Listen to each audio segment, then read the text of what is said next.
गुहा ठाकुरता है, मैं freelance journalist हूँ। Paranjoy Guha Thakurta. Sir, few questions. इतना हड़बड़ी में आपको एसआईआर करने का क्या जरूरत है जब बाढ़ चल रहे बिहार में, बारिश के समय, और समय बहुत लोग कह रहे बहुत कम है।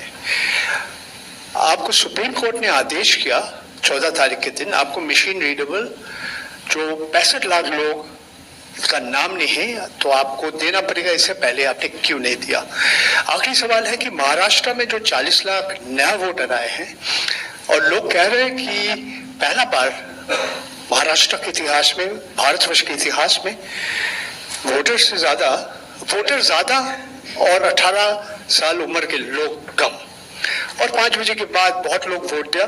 तो ये सारे जवाब मुख्यमंत्री देवेंद्र फडणवीस दे रहे, राजनीतिक दल का नेता दे रहे, चुनाव आयोग अभी तक खामोश थे, क्यों?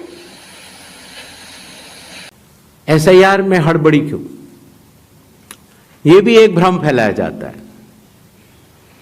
आप लोग मुझे बताएं कि चुनाव से पहले मतदाता सूची शुद्ध करनी चाहिए या चुनाव के बाद? चुनाव से पहले। और यह बात चुनाव आयोग नहीं कह रहा है, यह बात लोक प्रतिनिधित्व कानून कह रहा है कि हर चुनाव से पहले आपको मतदाता सूची शुद्ध करनी होगी। यह चुनाव आयोग का कानूनी दायित्व है। फिर यह बात आई कि 7 करोड़ से ज्यादा बिहार के मतदाताओं तक क्या चुनाव आयोग पहुंच पाएगा? हकीकत आपके सामने है। जब 24 जून से यह कार्रवाई शुरू हुई तो यह पूरी प्रक्रिया लगभग 20 जुलाई तक ही समाप्त हो गई। फिर यह बात आई कि साहब जुलाई में क्यों? उस समय मौसम अच्छा नहीं होता। तो आपकी जानकारी के लिए मैं बताना चाहता हूं कि बिहार में इसके पहले भी 2003 में एसआईआर हुआ था और उसकी तारीख थी 14 जुलाई से 14 अगस्त, और तब भी सफलतापूर्वक हुआ था और इस बार भी सफलतापूर्वक सबके एन्यूमरेशन फॉर्म्स वापस आ गए। महाराष्ट्र में वोटर लिस्ट बढ़ी। समय रहते जब ड्राफ्ट सूची थी तो दावे और आपत्ति क्यों नहीं जमा कराए गए?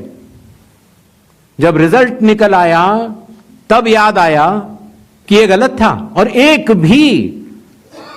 भी मतदाता का नाम सबूत सहित आज तक चीफ इलेक्टोरल ऑफिसर महाराष्ट्र को नहीं मिला। चुनाव हुए 8 महीने हो गए।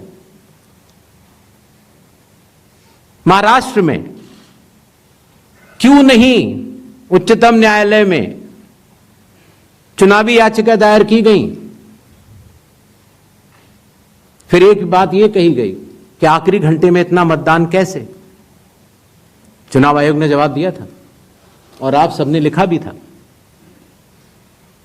कि अगर 10 घंटे मतदान होता है तो हर घंटे 10% का औसत होता है।